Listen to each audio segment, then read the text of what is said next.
Welcome to MotoGP Mac, where MotoGP fans come to congregate and fanboys fear to tread. Jake, you were like a fucking ninja with that one. Holy shit. It's like, you knocked the fuck out. It's our bullshit session this time. You know what I mean? The podcast bullshit session. Yeah. No pressure. No pressure. Well, hope it was a good week for you all. By the way, remember I was just telling you guys that I was dealing with the EPA. If any of you guys, I got a BMW S1000RR, and I got to put it only has a few thousand miles on it, and I got to put a Brent tuner on, they're telling me, because it doesn't really want to start in the cold well. Comes summertime, starts like a bear. But if anybody's had any problems with it, there's a 2020, okay? Ladies, Jen, if anybody's dealing with that, fill us in. Tell me how it worked out for you for a Brent tune, because it just goes bloop, bloop, bloop, bloop. And when it starts and runs well. But and then the second one I got, but that's old school. That's buying a Royal Enfield, and I got to go back to the. It has a really simple engine. Got to go back to the old school of taking the catalytic converter out, new pipe, a fueler because it's running so hot with an ancient engine, and an intake. So I thought you were going to say carbs. Yeah, but look, Jake, that's all about the fun of owning bikes. Yeah, it's just weird to do it all over again after all them years going back to that, because there's a hell of a difference. But you see, Jake, you're going back to spoked tires now, kids. You know what I mean? All the shit you used to give me, Joe, you can fuck off now. I'm not going to help you with your new school technology. You go back old school. Go fuck off. I can remember spoke wheels. I can remember drum brakes, kid. So I don't want to hear it. But, yeah. You might have just forgotten how to work and get the maximum out of them. That's all. Yeah. You got to hold a throttle disc brakes. Yeah. Anyway, look, it's been a very slow week in MotoGP news this week. I suppose the main news was one of the articles during the week about KTM. Now, I've been saying this for weeks and months about their financial issues, and one of the things, and maybe I didn't say this at the time because I suppose you never really know, like, okay, you have an understanding that they're a couple of 100,000 or a couple of 100 million in debt and this, that, and the other, and it's how to say, it's like when people lift up the skirt, they start to see an awful lot of what's going on under behind closed doors, let's just call it. But that was a vision I didn't need. The hell of a case of the pot. That's it. Jesus. Well, listen, look, there's fucking crabs the size of fucking humans walking out of KTM at the moment, and initially reports were that it was like at 1.5 billion, but I'm now hearing reports that it's up to 3.5 billion where this is in, and the initial report. That's probably speculation because. But there's no smoke. You lose 1.6 billion dollars. Oh yeah, we forgot about that drawer. That's a lot. But it's not. It's 2.7 billion is what I've heard. Like from 2022 to 20. I heard it was 1.6. I heard it was initially 1.6, but now when people are going into it, because like if you look at it in the way of things like this, right? If it's 1.6 billion, okay, or 1.5 billion or whatever it was, you're kind of going, well, look, that's a kind of a small investment for Red Bull and those people that have already bought into it to kind of bail it out, right? So if they couldn't raise that money in time, right now, and let's be fair, as they've been trying to raise this money for months, Joe. I mean, this wasn't that like, Joe. Exactly. The only time this is happening or the only reason that they're doing this is because there's no choice now. Do you know what I mean? They weren't going to make it through to the end of December unless they went into self-administration, right? Yeah, this is a horrible time to announce it too. Like you were saying. It is, right? But look, obviously, going into self-administration is very, very smart business tactic. Do you know what I mean? They retain control of what happens. So it's not an external person coming in and questioning why they do this, why they do that, why they do the other. And also, look, it protects them from their creditors for whatever it is, 30, 60, 90 days or whatever. So it ensures they get over this phase and buy a little bit more time. But my kind of viewpoint in it is like there's a lot of discussion going on around that the KTM racing, as in the MotoGP, and that is a separate entity. Do you know what I mean? That was funded by that. But even still, with that, how can that continue to go and develop? Do you know what I mean? Without daddy's budget or daddy's. Do you know what I mean? So again, while it is safe, is it not safe? Do you know what I mean? At the end of the day, like, I do believe that the bigger people that own a lot, like Red Bull, do own a good portion of KTM already. Do you know what I mean? There is those tie-ins there, so there's that natural flow of money, and I know, like, they're looking for 100 million to make it into 2024, right? Or into 2025, right? Or to keep going into the first few months. Moto's in with them too.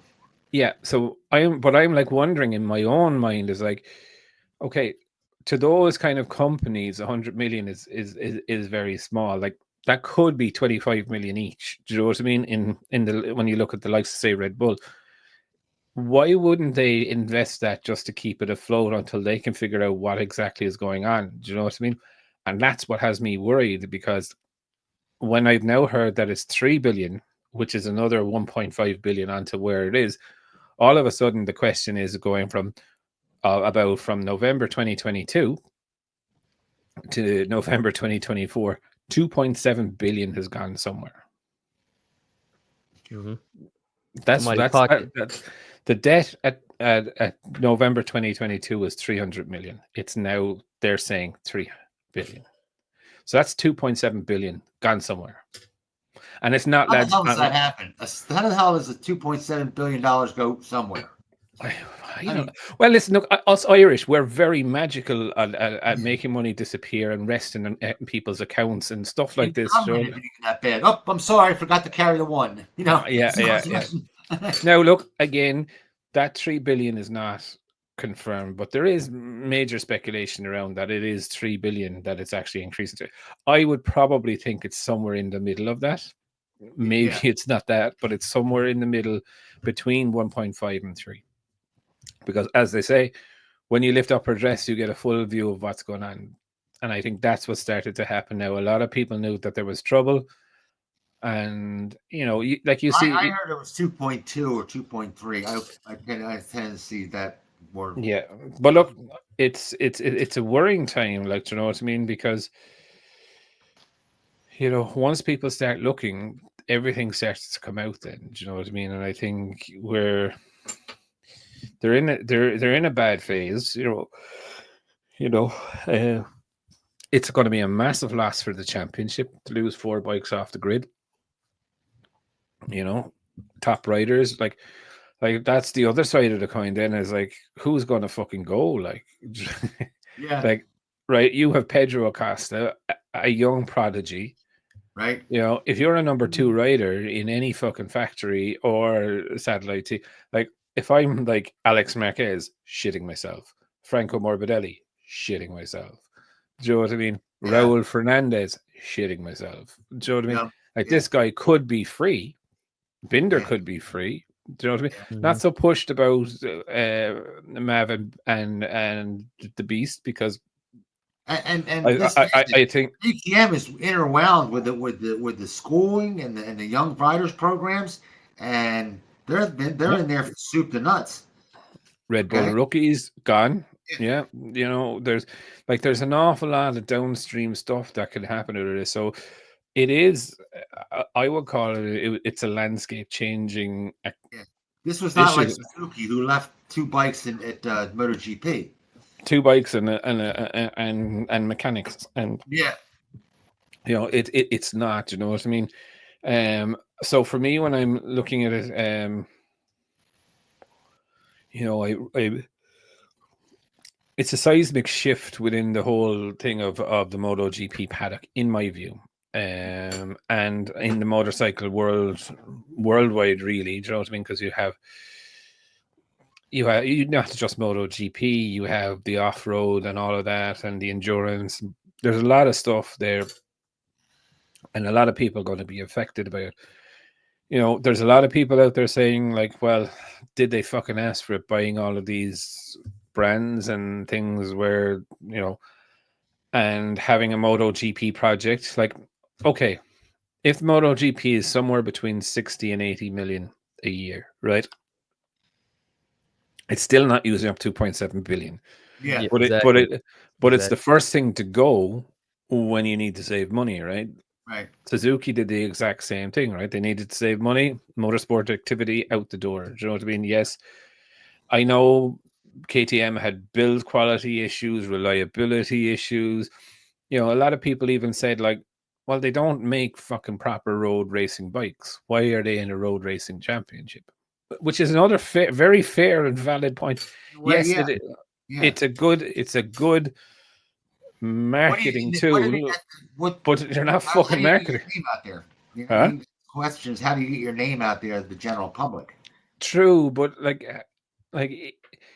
you know, that the famous saying, wins on Monday or on Sunday, sells on Monday, and that's still very much alive today. Like, do you know what I mean? Like, look at BMW. I can guarantee you the M1000 RR bike, that's going to fucking sell because of Top Rack. Do you know what I mean? And today it's supposed to show the quality of the manufacturer in themselves. Yeah, like it's a technology thing. But then saying that, like, what good is having fucking rear ride height or half of the tricks and whistles that a MotoGP bike has if you don't make a bike for the fucking road that you can display it? Yeah. do you know what I mean? It's kind of, and I'm not a political person. I don't really get involved in it, right? But I look at Elon Musk and Donald Trump, right? Donald Trump is all about oil, drill, baby, drill, right? Get the internal combustion engine back and all of this. Elon Musk, majority of his wealth is in Tesla cars, which make EVs, right? Which is completely counter to... Yeah. Do you know what I mean? It doesn't make sense when you look at the two of those together and like, I have two fucking peas in the pod. Yeah. Well, but Elon Musk, you know, he almost went bankrupt in the last 6 years. He's almost went bankrupt 10 times. Yeah, but you know what I mean. It just doesn't make sense. Like, okay, Trump's agenda is this, right? Your man has made his money based off this. Do you know what I mean? Which is EVs and all. Anyway, so again, it comes back to, for me, when I'm looking at KTM, I'm kind of going, fucking hell, Jesus Christ. Like, you know, I love the brand. If you really break this down, speculation of the stock is the main seed of the problem. Yeah, well, their stock was like $60 a share in November 2022. It should never be $60 a share. It was never even close. It was, and it was down to 9 or something like that, like this before the story broke. Now, like I will never take into account of where the stock is after the story broke, but before the story broke, it was down to like $9 a share the 1st of November. Yeah, like, you know, it lost so much. And again, I'm not a fucking financial guy into this, but like, I know that, you know, if you lose $51 a share, there's something fucking wrong. Like, you know what I mean? There's something going pear shape. But yeah, look, like the screwed up part is the things that can go pear shaped or can be almost like somebody got an issue in the crotch one day and it just falls over for no reason. Yeah, but look, it's sad to see it happen, you know. Yeah, but again, you know, I think in time this thing, like, I think they've done a smart thing by protecting themselves for now. But like, realistically, you know, are they going to get past February? It's a fucking big question right now. Like, you know what I mean? You know, it's really, really, really, really big. And like, if I was a number 2, let me tell you something. It's Suzuki's right on the brink there themselves. But Suzuki sales are fucking back up again in India. They're doing like 8 million motorcycles a year in India. That's not enough. it's fucking enough. It's enough to get them talking. Do you know what I mean? It's enough to get the bigwigs within the fucking thing talking about coming back to motorsport. Like, listen, Jake, I'll put it here this way: if Suzuki even comes back into World Superbikes, you can be guaranteed Suzuki be back in MotoGP within the next 5 years. Yeah, it's making. If that leap is taken to get into World Motorsport properly as a works team, they will come back 100% guaranteed. They're not going to come back in the next 2 years. Just doesn't make any financial sense, right?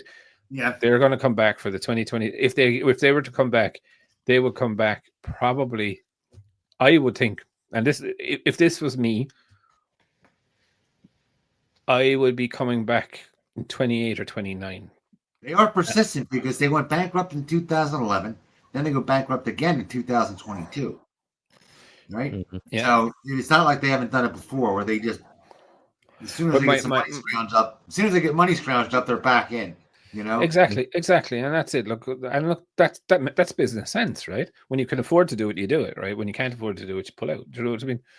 You know, and it's the same with children. Do you know what I mean? If you want to have one, you stay in, and if you don't, you fucking pull out, right? And it's, but I suppose when you look at it, right, I would think it's probably about 5 years that Suzuki will be back, right? They're not. I don't see them now. They could very well, but if I was a betting man, I would be saying, okay, well, next year you're going to see majority of the MotoGP teams picking what engine characteristics and style they're going to take. Obviously, it's going to be a 4. Is it going to be a V, or is it going to be an inline, right?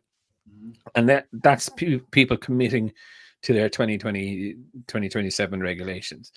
So then you're going along, and it gives you time to work on what's the standard thing. Like, realistically, if 90% of the engine manufacturer or the manufacturers stick with a V, it only makes sense to develop a V, right? Yeah. Mm-hmm. You know, you're going into a fight armed with similar equipment, maybe not the same, but similar. So I think they would wait till the regulations change and then come back. Now, again, look, there's only been wild speculation. And what's holding them on? One of the big things holding Suzuki together is outboard motors. Outboard motors sales are they're in fear for the Chinese are stomping all over them for that. Yeah. Well, look, they do make killer boat engines. To be fair, they do. Yeah. They are good. But again, now saying that, you know, with KTM, there is a high chance, or a good chance, I won't say high chance, there is a good chance that if something happens to KTM, Acosta is free. Oh, yeah. No, he's going to be, it won't cost you any money to sign him. Yeah, you know what I mean. Yeah, he's in a desperate position for a ride. Mm-hmm. He's like, he'll be like, the disco finishes up at 3 a.m. and it's fucking 5 to 3, and you have no woman. Mm-hmm. Anything will do. Do you know what I mean? Anything he will do. Do you know what I mean? He signed to Red Bull, right? So he have to stay with the. No, but like if KTM goes bang, then his contract is null and void. Okay, KTM and the Red Bull contract got. No, but he like his personal sponsor is Red Bull. Mm-hmm. So to be his employer or employer or whatever you want to call it would be KTM. So if that goes bang, they probably won't, because they I think they're too big. Yeah. I think they're too big to go bang. I think it'd be, you know what I mean? But I think their MotoGP project could be in a bit of trouble. That's $100 million hole, 90 million euro hole in it, right? So for me, remember when Suzuki dropped out of the 500cc, or the last time they dropped out. Mm-hmm. Right after they dropped out, people thought, "Oh my God, I'll never buy a Suzuki because I'm not going to buy a Suzuki because they're going to go bankrupt. Or they're going to go, bang." They were going to go bang. So if I was KTM, I would just wipe everything out except for the MotoGP, the one that has all the flash. Yeah. You know what I'm saying? I'd keep those last two. But you see, then you see where you come back to it is that KTM mainly are trials and fucking adventure bikes and all of this, right? There's no tie to MotoGP, right? Oh, I know that. But what it So does, it makes them look like they're staying around. Let's put it that way. 100% I get you, but I can see someone outside of KTM's logic agreeing to say, okay, this is actually nothing to do with the field that you're in. We can understand why you want a bike to cross the line in first place in the Paris Dakar, because it's related to selling the bike that you have on the fucking the shelf. Do you know what I mean? Whereas you don't have any fucking thing. Okay, they do have the whatever it is, right? But that's a track focused bike. Do you know what I mean? It's not actually. You're right. I'm not thinking. You know what? I keep two things: the MotoGP and the whatever's the hottest supercross, motocross. Yeah. But look, I would be more worried for the other riders. Like put it to you this way: Gresini has lost Marc Marquez, right? Just hear me out, right? Let's be very fair with Romain Aldegar or Alex Marquez. The probability of getting multiple wins next season is quite low. Not saying it's impossible, right? The question that I would ask is, if someone of the talent of Pedro Acosta was available, would you replace one of them? Romain Aldegar is not going to fucking go anywhere because he's contracted to Ducati. He can afford it in a heartbeat. And I think that, but I think that's what will happen. Not just saying Gresini, right? But I think you're looking at Trackhouse Racing. Yeah, for sure. Aprilia. I think they'd be pretty comfortable with their riders. Maybe Honda. Yeah, but he's not going to go to Honda. Yeah, Honda. He might have a fucking choice. You fucking sit. You sit in the fucking sideline for a year. Do you know Maybe what I mean? corner. Yeah, corner. You go to Honda. I can tell you this boy just wants to race. Yeah. In that movie with him, like you could put him with the hottest porn star, or go out on your bike for a half an hour, right? And he'll pick the bike 100 times out of 100. Do you know what I mean? That's the sort of fella that he is. Like, I'd have to hear that from his mouth. I can tell you, I can tell you. I watched it in that video from. He just fucking loves riding his bike. He hates the gym. Put him. I just want to ride a bike. Just want to ride a bike. Just want to ride a bike. And that's kind of it with him, which is great. I suppose the other news, which I'm more frightened about, is Pecco said the 25 bike is better than the 24. Oh my gosh. The only place where it's not so good right now is braking, but that's a work in progress.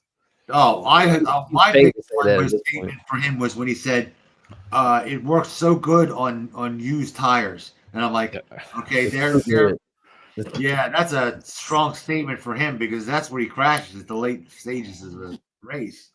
Yeah, and who else is good on used tires? Mr. Marquez. Marky Mark is very good on those. So yeah, and I know, and I did see one of the comments on said that Piero said that there was only a very small difference between the 23 or the 24 and 25.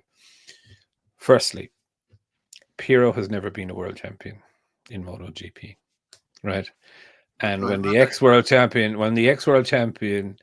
throws his leg over a bike and says, "Yeah, I feel a huge difference," I'll go with what the world champion says, or the ex-world champion says. Do you know what I mean? Yep. He's the one that's been able to bring that bike right to the fucking edge. Piero is about a second and a half fucking slower. Do you know what I mean? So the difference might not be that huge, a second and a half slower. Do you know what I mean? But at the pinnacle point of where it is, Pecco was saying it's better in turning and fast corners and stuff like this. And I'm like, yeah, I believe Pecco. Do you know what I mean? And that's not being rude, it's not being disrespectful, but The only thing you said is just we got to fine tune the braking. It's like, whoa. Well, no, like so, yes, so like but like again, like you could see it in the first opening things at 24. He wasn't comfortable on the braking with the 24, and he got into it. Exactly. They do need to adjust the base, but like I took out of it, it's better than the turn-in. It's not so strong. He didn't say it wasn't fucking strong on the brakes. He just said it wasn't as strong. Yeah. Do you know what I mean? Like they do have to find out the base, and then he turns around and he's like, the engine is strong. You know what I mean? You're just like if you're like if you're Honda and Yamaha, you're just like, oh fuck anyway, right? And if you're yeah, do you know what I mean? And if you're KTM and Aprilia, you're going, you know, like your work cut out for you. Exactly. Like, and you know, I was just kind of when I saw it, I just started laughing at first because I was just like, here we fucking go. No. Mr. Quartararo, remember Gigi said that his phone is always open. You know, I'd say I'd say your fucking Quartararo rang now though. Get a fucking out of service number. Do you know what I mean? Like it's in my view, like going on Pecco's wordings there. For me, it's like which number 3 bike is, or which bike with number 3 on it is going to win. Do you know what I mean? But it's either going to be 63 or 93. Do you know what I mean? It is by the way they're talking. Mm-hmm. Unless Aprilia or someone like that comes out with an amazing innovation that no one has thought about, and shot themselves in the foot.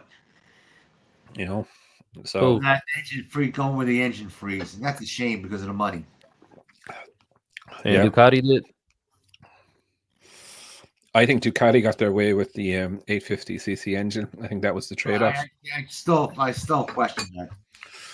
Has to, because it doesn't make sense otherwise that they would agree. I think they went, listen, if you don't agree to that, next thing we're going to do is start we'll start capping RPMs. So get with the program. So I've been trying to go into the Aprilia Superbike story a little bit more, right? And I'm not finishing it yet, but I have uncovered some pretty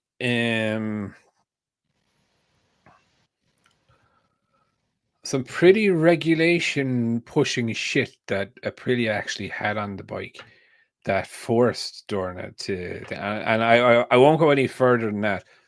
But there was stuff going on in that Aprilia RSV when it came out compared to the regulations. That was not on. That was not fucking on at all. And I can somewhat understand Dorna being very pissed with Aprilia for what they did. But anyway, that's a different story. What class is this? That was in Superbikes when they brought in the RSV4. What year? The thing was it dominated every year it was out. Yeah, but I'll do that in another story. That's kind of one of those stories that when I fucking really nothing else to talk about that I'll be doing. But I've been sitting down, going through regulations. I've got old reports as well. It's some interesting stuff. But I must actually sit down and... They screwed them. I think there was a bit... They screwed brilliant. I think there was a bit of both going on there, but I think someone's finger got caught in the pie. Let's just call it that way, or maybe something else. So it was just. You know how much Dorna loves European manufacturers. You can tell the way they love Ducati. They do love Ducati, and they love BMW too. I don't know, because we saw a CB just brought up there. European manufacturers in a different class, okay, did get those fucking concessions that they shouldn't have. They got some help. BMW got some help. They did. They got it, but they did. Yeah, they were. That was half like, well, we can't just. But now, but just somebody. Just to be fair, right? The M1000 or the top rack was on is a completely different homologation to that one that got the frame adjustment. Yeah. Just so you're aware, it's a completely different. You're saying they already had done changes before they. No, they brought out. So they brought out. So, like every year, you can technically build a new homologation bike, right? By making these specials, which I'm very much so against. Yeah. So you can make a special, and you can do a run of 300 bikes or whatever it is, right? You have to do a certain amount of bikes to meet the homologation standard, right? So technically, you can run a prototype superbike every year if you so choose, but you have to sell 300 of that spec. Right. Okay, you have to sell it, not produce it. Well, you have to produce a number of them to the open market. You can't just put it to just collectors or whatever. Do you know what I mean? So yeah, remember what Harley did? Oh my God, the worst one was Harley.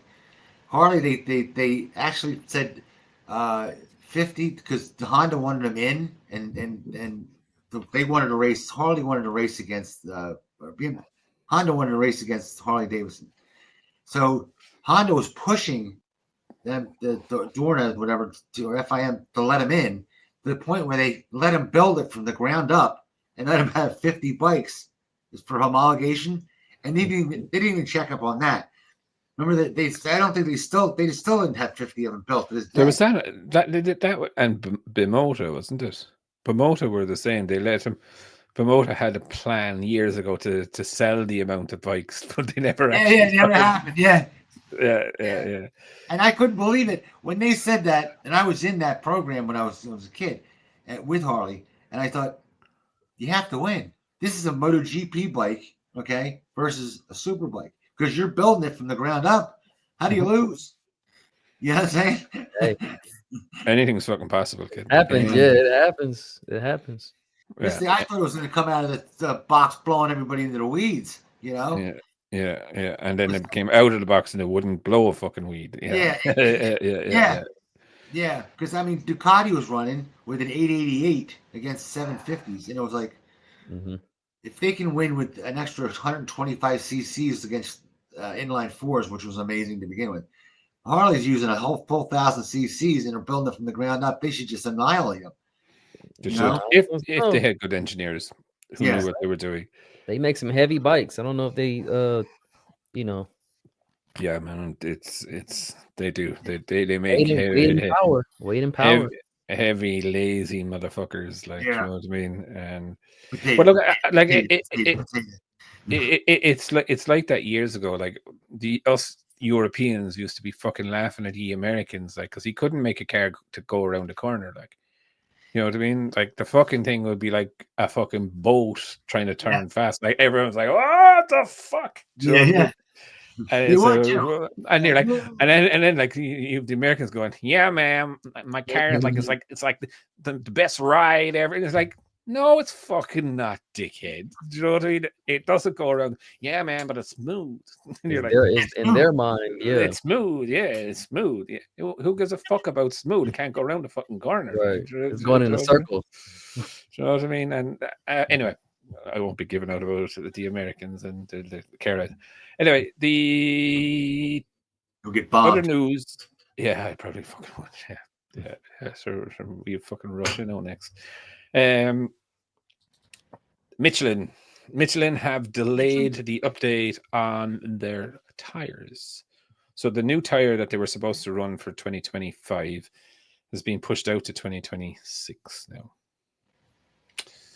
And it's kind of a weird one. They didn't get enough development time on the tire, so no, people said that it was better, but so what is isn't that the second or third time they put this back? No. They did delay the rear tire, but that came out eventually. But what it does lead to is that problem. The problem that the riders are having now is that the compound of the tire that they're currently running is a little bit more outdated for the front than the rear, and the rear updated tire gives them extra grip in the rear, which pushes the front. Yeah. So we're going to see an awful lot of riders again losing the front next year because the rear is going to be pushing way more than the front and is going to be able to take. So it's going to be a bit of bit of a weird one, I suppose, for next season. And again, look, Marini was testing it, and okay, I know the Honda isn't the best bike out there, but he does say that there is some improvements, and he would have liked to seen it. But again, they want to test the tire more. They tested the tire in Barcelona, in Misano and Barcelona, and it's just not ready. So. Yeah, how can you develop a bike without the proper tires to test on? Well, that's why they were giving them in the test. They were giving them the next year's potential tire that was going to run, so that they could get some feedback on it. You know what I mean, and get an understanding of how it was going to go. But they were, to be fair, they were trying to give the manufacturers some insight into designing how the tire would go for designing of the following season. But I guess they decided to bet against it and pull the tire for next year. That's strange. Never smoke without any fire, though. Also, Honda, and I will give Honda kudos. Honda were testing again on, I believe, Tuesday and Wednesday of last week, with Aleix Espargaro, and I think it's a good thing that they're doing it. Okay, it doesn't matter. The bike doesn't matter, right? Aleix needs time in the saddle of the Honda to get used to the Honda, right? Yeah, and they're giving him the time. It comes back to the same chestnut with fucking Yamaha, right? Like, their test rider for next year, who is Augusto Fernandez, hasn't ridden the fucking bike yet. That's a waste. Has not ridden the bike yet. What is he going to tell you, though? Well, he needs to fucking ride the bike so that he can start comparing the 24 bike to the 25 bike, doesn't he? Mm-hmm. But right now, what he needs is he just needs laps on the bike to understand what the fuck is going on with the 24 bike. If you got their concessions, the track time, which they do, I would think they would be. But like my point of view here, I think they would be on the track constantly, testing constantly. Yeah, but my point of view here is like, okay, Honda is going to Jerez this week or last week, right? That was a kind of an open secret. Like, fucking, I know it. Definitely, people inside in the circles of MotoGP knew it, right? Why would you not either bump along and do that, or fuck off to another track around Spain? They should be able to. Should.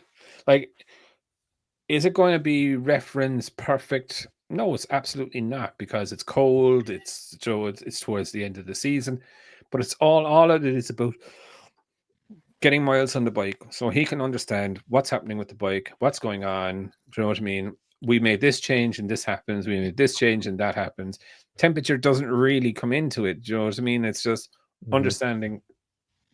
And again, it's this fucking shit that really irks me about Yamaha. It's like, last year they went to do a test. It fucking rained, right? Cal Crutchlow. Yes, he is. By the way, Mac is a avid Yamaha fan. Yeah, I need to actually get employed by Yamaha MotoGP to at least put some fireworks up their fucking ass about this. I want to get hired by FIM. Yeah, you would be fucked out straight away. Do you know what I mean? First conversation, fuck Dorna, bang, out you go. we need Mac and yeah, we're gonna have 1,000 cc's. We don't want to hear this bullshit about banning or this or that. We're just gonna find bikes. No aids. No rider aids. No rider aids. No rider aids. No rider aids. Back to spoke tires. Oh, GTM is back to spoke. Oh, man. Fucking. Yeah. Oh, which one of us owns a Royal Enfield? I just bought it. I did it with spoked tires. Yes. I don't own a bike with spoked tires. It's for touring. Except a pedal bike, which I haven't ridden in fucking years.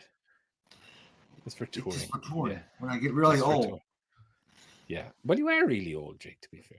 No, I'm old. I'm not at the really old stage yet. Nah, you're really old. They're not really.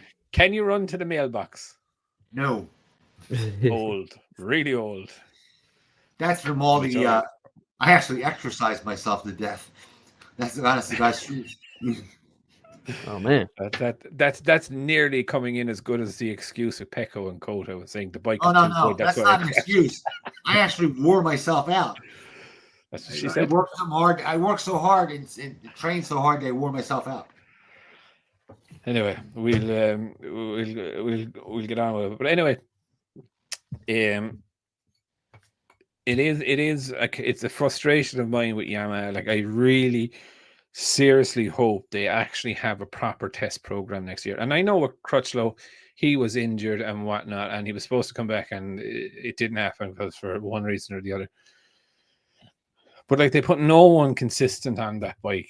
Do you know what I mean? Like, that bike just needed to go and do track days or fucking whatever it is, testing. But I think isn't Crutchlow getting kind of past it? Well, that's the other side of it. Like, you know, like you need to keep your test rider within a second and a half of your fastest riders. And I think I and this is nothing against Crutchlow, because I think I like Crutchlow, especially because of course you like him, but he's getting up there. You know what everybody likes him. Yeah. Except when he's being interviewed, because every second word is So go back now, and I challenge anybody, go back and watch a Cal interview, and every second or third word would be Yeah, I don't get anything. And that's all I focus on. Then never mind what he's actually saying. I just said I do that for the laugh. Who else? But yeah, look, I just really hope the Yamaha have a really, really focused testing program this year, that they're getting people on it, that, you know, it's not like a test every 6 or 8 weeks. Like, it's something more consistent. Yeah, something more consistent. Same sort of riders giving the feedback. Do you know what I mean? Working in that one direction to go forward. And I do think they'll go forward. In general, last few years they've been trying to save a buck, and I think they're what they're running into is they're saving their dollars for the 2027. I think maybe so that's what they're. Well, I don't think so. I think there was a couple of things going on. I think firstly and foremostly, I think they were asleep at the wheel like Honda were. Right, we have an alien, and we've had aliens, and they've always overcome the technological disadvantage part of it. Right. What happened, like, if you look at that, and I've always said this, and I've been saying this for a while now, if you look at the 2018 Ducati and you look at today's Ducati, an awful lot of the aero hasn't changed much, but it's been tweaked. Yep. And it's those tweaks have fucked Yamaha and them, because while they were tweaking, and Yamaha are looking at them and saying, what the fuck are you doing that for? That's fucking stupid. Do you know what I mean? Instead of trying to understand why they're doing it, simulate why they're doing it, you know, all of a sudden these bikes came out, and they're like, obviously Ducati is the best at it, right? But the gap, like, they don't have to work the tires so hard, you know, as the Yamaha and the Honda. And Honda, while they're copying, which is great, and I implore it, you know, it's just they don't understand why they're doing it, and they don't fully understand. And this is where I was a little bit worried about Johan Zarco's comments about the Honda, saying that it's not an actual complete evolution, so it's more of a modification of the bike. Where Honda were like, the lads have said the DNA of the bike is wrong. You can hear the funeral march in the background, you know, and with Yamaha, okay, we're seeing. Like, we see with Marmoni, they definitely have more horsepower because they're able to run that front wing and not be absolutely crucified. But that's just not enough. They don't have pace. They don't have race pace. But then they don't want to go the Aprilia route. And I've said this about Aprilia. Aprilia are probably the most technical, advanced bike out there, aerodynamically, right? That whole bike is built around aero, right, and shaped and whatnot. but they've gone too far into that extreme.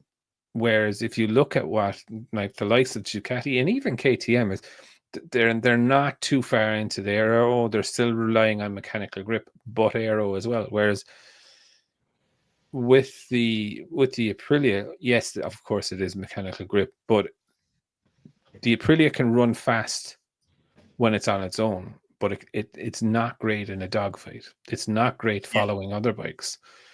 You know, where the others ones are. So it's built in a perfect world is the way I would call it. The perfect world is every other bike is behind you and you can run your own lines.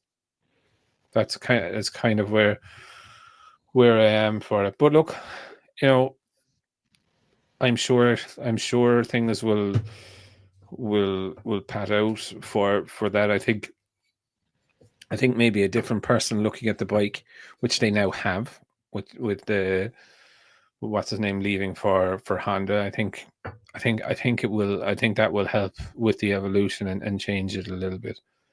Mm-hmm. We have a new director too. Yamaha's getting, I forget. Yeah, what's his name? He's leaving, so Jarvis is out. I can't remember. I can't remember the fella's name that's coming. He's retiring. Yeah. And I thought he was switching roles. He's got a different role. He's retiring. He's put out to pasture. Do you know what I mean? Like he's in a role now that will have no influence in the MotoGP project, really. Yeah. Well, hey, he is 65 or something like that, isn't he? Yeah. Yeah. Look, he's 6. Yeah. He's in the right age. He's made enough money. He doesn't need to be fucking traipsing around the world. Mm-hmm. So, and you know, Yamaha does need to go a new direction. Yeah. So it's probably the perfect time for it anyway.